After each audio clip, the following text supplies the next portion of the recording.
Nos destaques do Panorama CBN, a Feira do Rolo com presentes oficiais recebidos por Bolsonaro. Polícia Federal diz que o desvio de relógios, joias e esculturas aconteceu por determinação do ex-presidente. Itens viajaram aos Estados Unidos em avião presidencial. Venda rendeu cerca de R$ 1 milhão. Deputados querem criar a CPI das joias. E o presidente Lula assina o novo PAC, prevendo exploração de petróleo na foz do Amazonas. Panorama CBN. Eu sou Leandro Gouveia, a Juliana Prado está de férias. Enquanto isso, eu vou te contar em menos de 30 minutos tudo o que foi notícia nesta sexta-feira, dia 11 de agosto de 2023.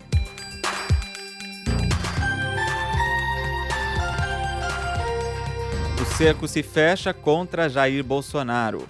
Informações da Polícia Federal indicam que o desvio de presentes do acervo da Presidência da República ocorreu por determinação do próprio ex-presidente. A informação está no relatório que embasou a busca e apreensão na casa do general Mauro César Lorena Cid, de seu filho, coronel Mauro Cid, e do advogado Frederico Assef, que defendia a família Bolsonaro.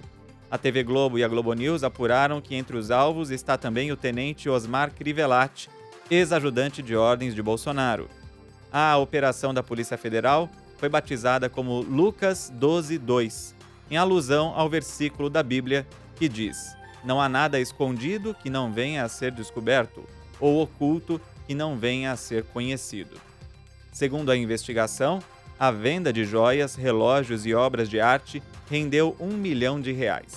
A Polícia Federal identificou que 2 relógios dados pelo governo árabe foram transportados aos Estados Unidos em avião oficial em junho de 2022, quando Bolsonaro viajou para participar da Cúpula das Américas. Mauro Cid, ajudante de ordens de Bolsonaro, foi na comitiva, mas voltou sozinho.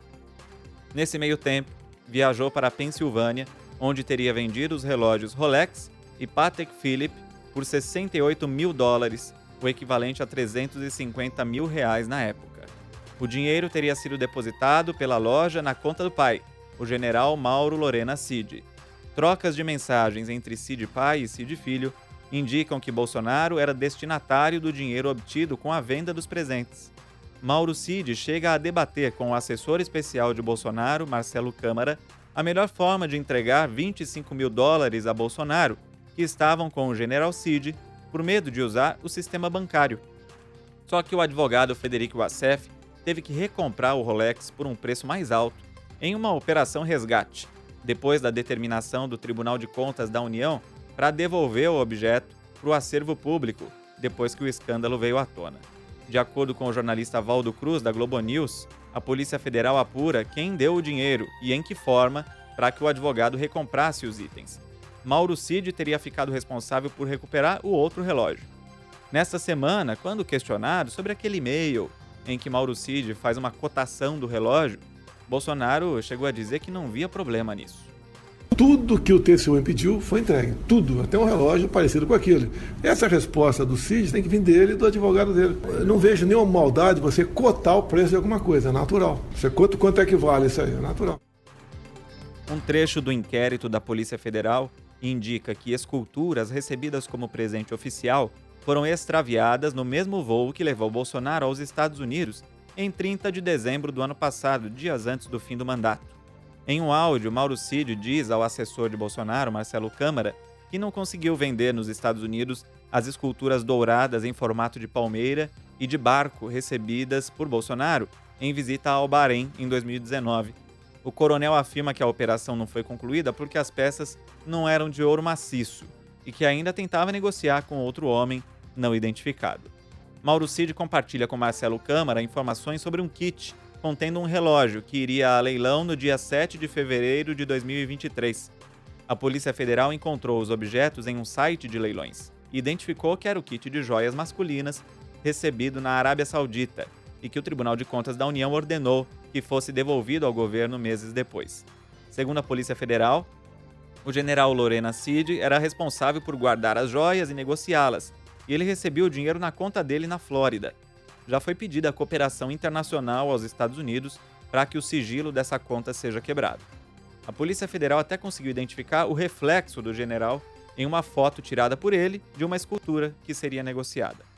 Lorena Cid foi colega de Jair Bolsonaro na Academia Militar das Agulhas Negras nos anos 70 e, durante o governo Bolsonaro, ocupou um cargo em Miami ligado à Apex, que é a Agência Brasileira de Promoção de Exportações e Investimentos.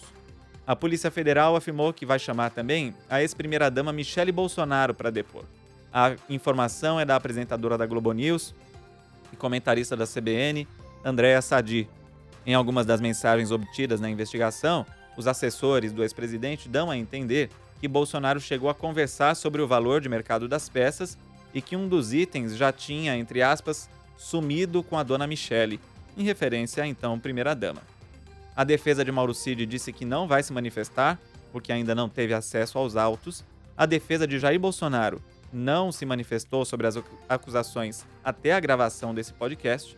E o Exército afirmou que não vai se manifestar, mas ressaltou que não compactua com eventuais desvios de conduta de nenhum integrante. E aí, deputados federais estão coletando assinaturas para criar a CPI das joias. O requerimento já havia sido protocolado em março pelo deputado Túlio Gadelha, da Rede, mas ganhou fôlego com essa operação da Polícia Federal, com pelo menos 108 assinaturas das 171 necessárias. A gente já vê indícios claros de que existe uma estrutura montada para a venda de joias e presentes recebidos por parte do ex-presidente no período que foi presidente da República, né? Então, esses indícios indicam a formação de quadrilha e o Congresso não pode ficar inerte a esse momento que a gente está vivendo na história.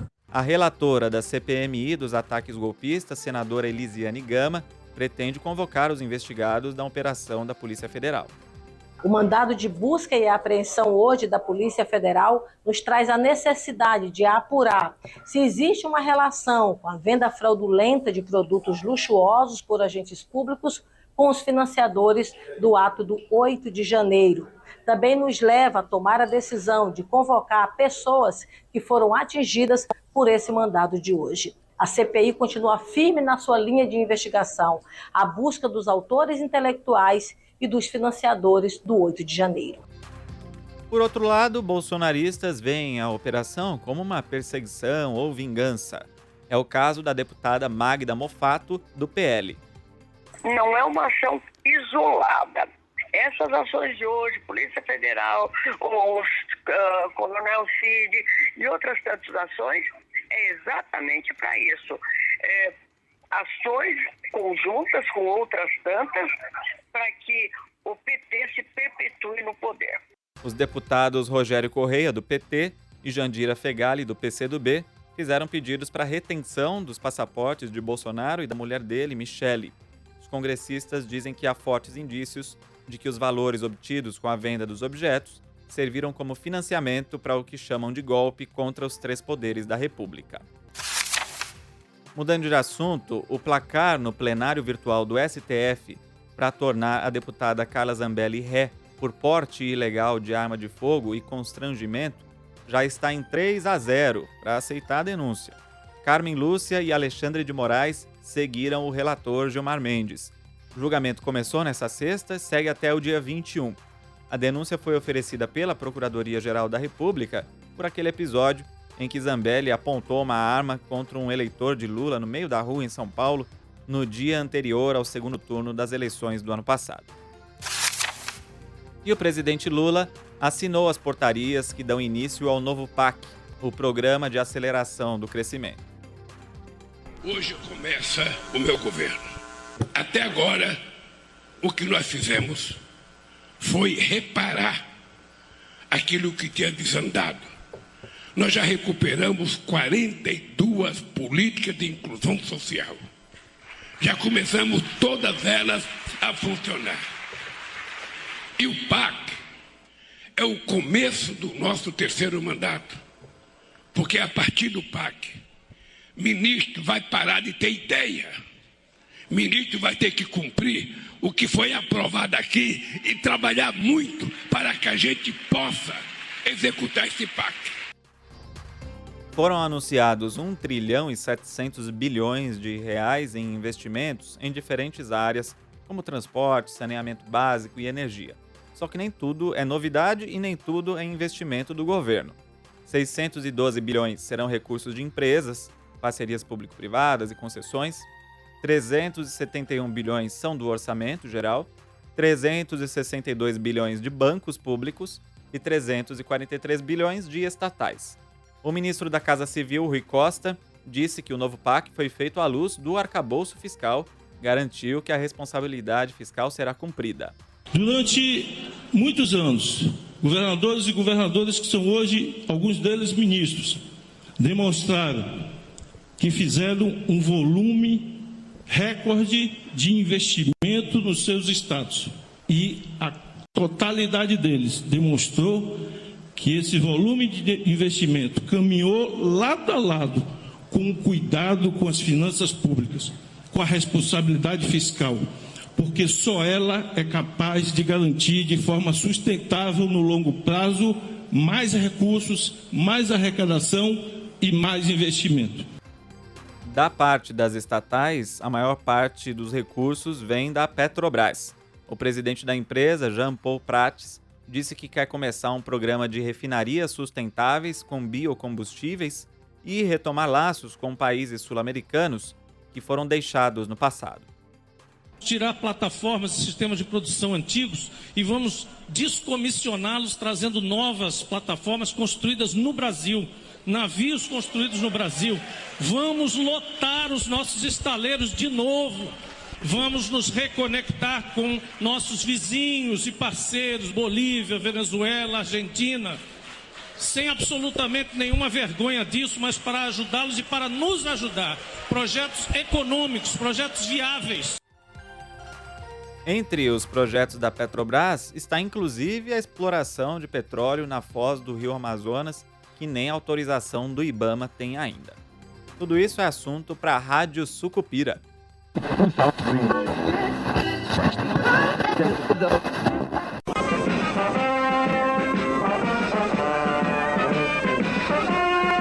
Botando de lado os prolegômenos e partindo dos eplogismos. Com a alma lavada nas águas detergentes do dever cumprido e enxaguada com o sabão da consciência. E a radiodifusora de Sucupira, aqui no Erra na Mira. Esse PAC, eu acho que será uma coisa extremamente importante, porque com ele nós vamos, inclusive, colocar a questão da transição energética. O PAC é dizer, o Brasil está de volta, o crescimento econômico está de volta, o salário está de volta e a melhoria da qualidade de vida do povo está de volta. E eu tenho que inaugurar qualquer coisa toda semana, nem que seja uma pica d'água. Eu tenho que calar o desbocamento dessa oposição maquiavelista. Pra frente, Sucupira! Tem que arranjar qualquer coisa para inaugurar. Me invente uma coisa para inaugurar amanhã. Não tem. A nova iluminação da Praça Rosa Paraguaçu. Já foi inaugurada na administração anterior, não foi? Ninguém se lembra disso. A gente inaugura de novo. Quando nós fizemos a transição no final do ano, coordenada pelo Alckmin, nós descobrimos que o Brasil tinha 14 mil obras paradas. Então, nós estamos num processo, primeiro, de retomar todas as obras que estavam paradas, que estão em condições de serem retomadas. Está nos planos de obra, carecemos apenas de verba, mas nesses entrementos a gente já está estudando as preliminares. Você sabe que o PAC que nós lançamos em fevereiro de 2007, ele foi o maior programa de infraestrutura que esse país conheceu. E nós agora vamos fazer outra vez um grande programa de infraestrutura para ver se a gente tira o atraso do Brasil. Enquanto não erradicamos todas as favelas de Sucupira, transferindo vocês todos para belos apartamentos com piscina e de frente para o mar. Vamos lançar o Minha Casa Minha Vida número 2, que serão mais 2 milhões de casas novas entregue ao povo trabalhador e mais 186 mil casas que estavam paradas, que a gente vai voltar a construir essa casa. Já entregamos 10 mil e nós vamos entregar todas elas, porque todas que tiverem condições a gente vai entregar.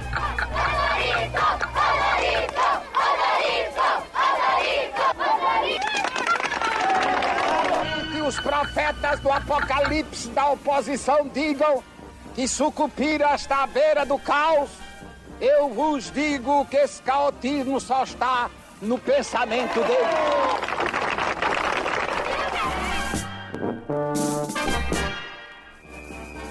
As falas do bem-amado foram cedidas pelo acervo da TV Globo. O texto é de Dias Gomes e a interpretação do prefeito Odorico Paraguaçu é de Paulo Gracindo. A edição é de Edmilson Fernandes e Priscila Gubiotti. E agora eu trago o recado do patrocinador desse podcast e na sequência eu volto com mais jornalismo.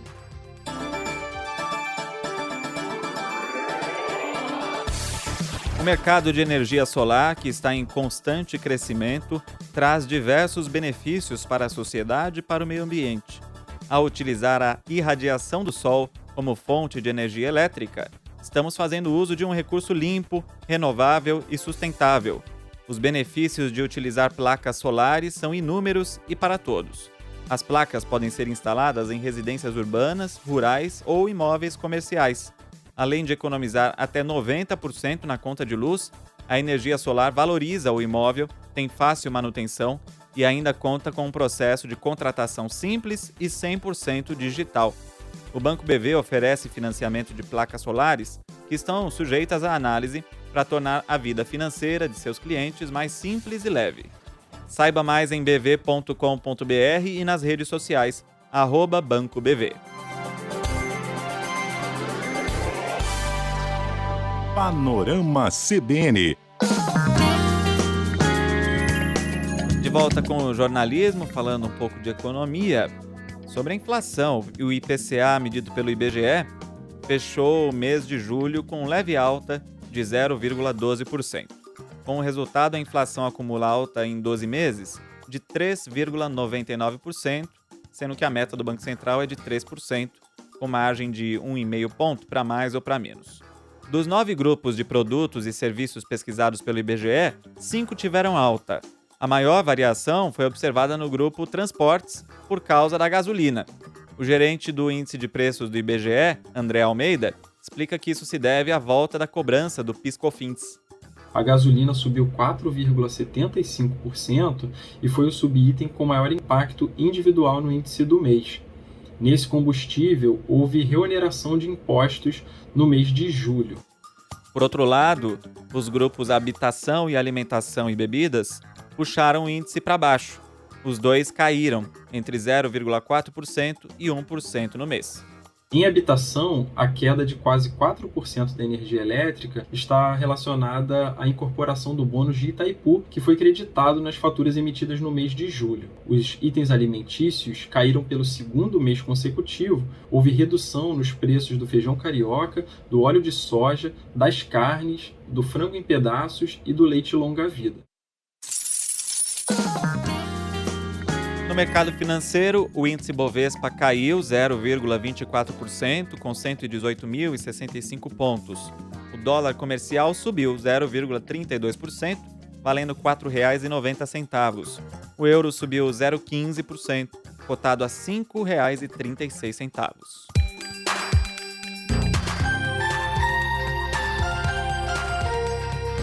E a justiça converteu para preventiva as prisões dos 2 argentinos acusados de racismo no estádio do Morumbi, depois da partida entre São Paulo e São Lourenço pela Copa Sul-Americana.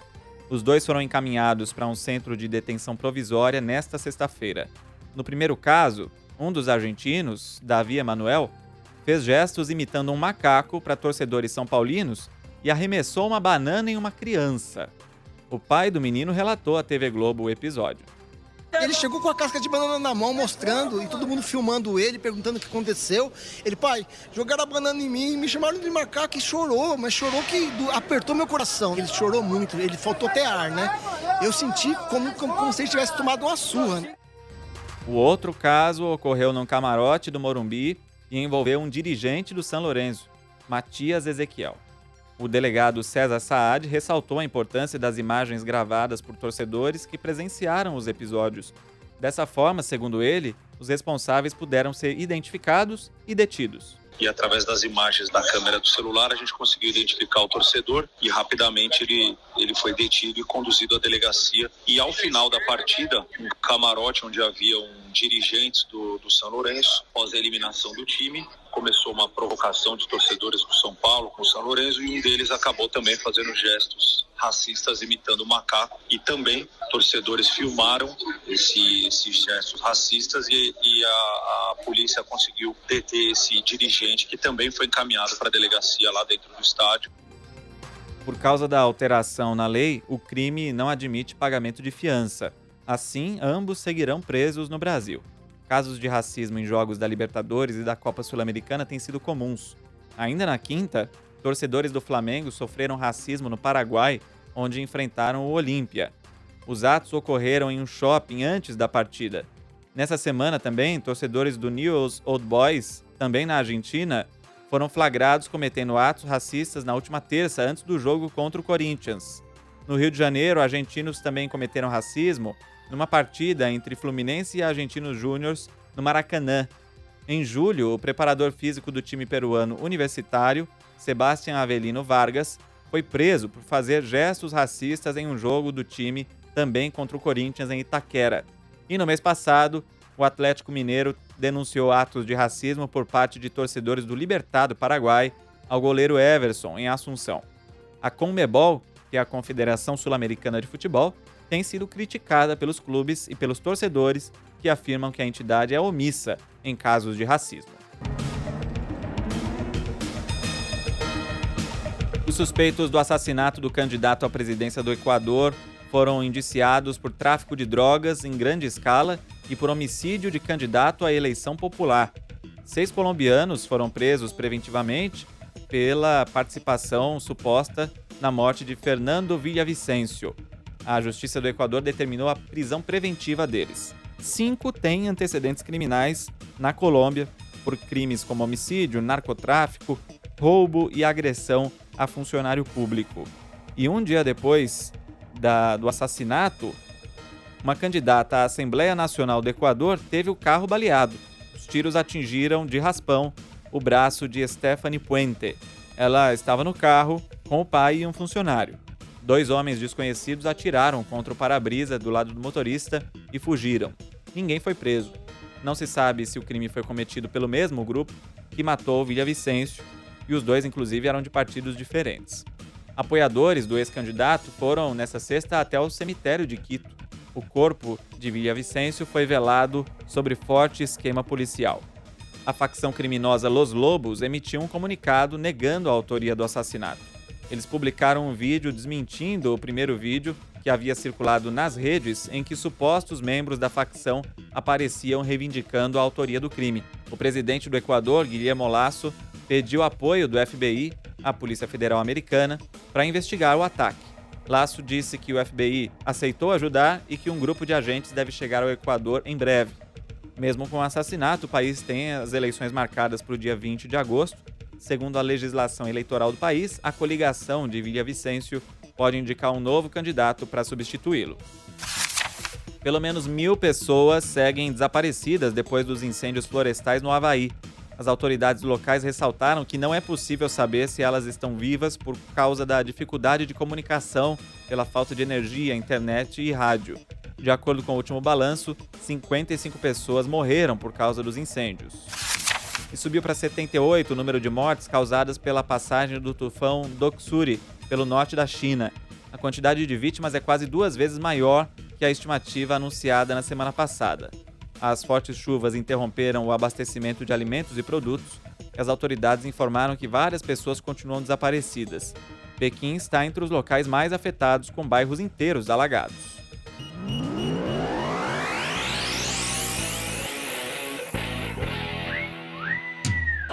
A Copa do Mundo de Futebol Feminino já tem uma semifinal definida. Espanha e Suécia vão se enfrentar na terça-feira, dia 15, por uma vaga na final. Nessa quinta, a Espanha venceu a Holanda por 2-1 e, nesta sexta, a Suécia eliminou o Japão após uma vitória também por 2-1. Neste sábado, vamos saber qual vai ser a outra semifinal. Às 4 da manhã tem Austrália e França e às 7h30, Inglaterra e Colômbia.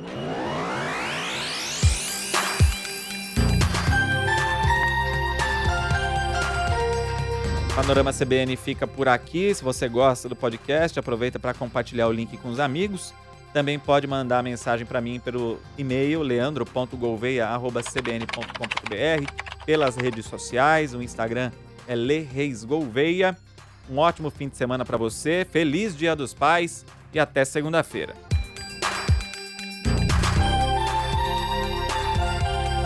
Panorama CBN. As principais notícias do dia em menos de meia hora.